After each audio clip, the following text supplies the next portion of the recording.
আনাস মক্কা থেকে বিশ্বনবী এসেছে, চলো তোমারে নিয়ে দেখা করতে যাই। আনাসের মা আনাস রাদিয়াল্লাহু তাআলা আনহু তখন খুব ছোট্ট। তিনি যে দেখে মানুষের ভিড়ে আনাসকে নিয়ে সামনে যাওয়া যায় না। আর তিনি দেখলেন মদিনার অলিতে গলিতে মানুষের ভিড়, আনসারি আবাল বৃদ্ধ বনিতা নারী পুরুষ সবাই বিশ্বনবীর সাথে দেখা করছে। আর যারাই দেখা করছে হাতে কোনো না কোনো হাদিয়া নিয়ে বিশ্বনবীর সাথে দেখা করতেছে। সুবহানাল্লাহ কইবেন না? আনসারি যত সাহাবারা বিশ্বনবীর সাথে দেখা করতে এসেছে কি নিয়ে আসছে? কথা কয় না? তাহাদাও তাহাব্বু, হাদিয়া দাও, একে অপরকে হাদিয়া দাও। তোমাদের মধ্যে ভালোবাসার বন্ধনকে বাড়িয়ে দিবে কে?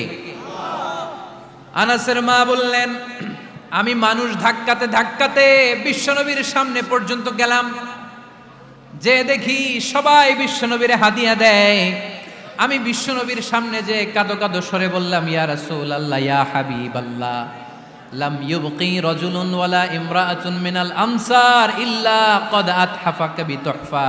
ও নবী, আমি দেখতে পেয়েছি আনসারী এমন কোন নারী নাই, এমন কোন পুরুষ নাই যে আপনাকে আপনার হাতে কোনো না কোনো হাদিয়া দেয় নাই।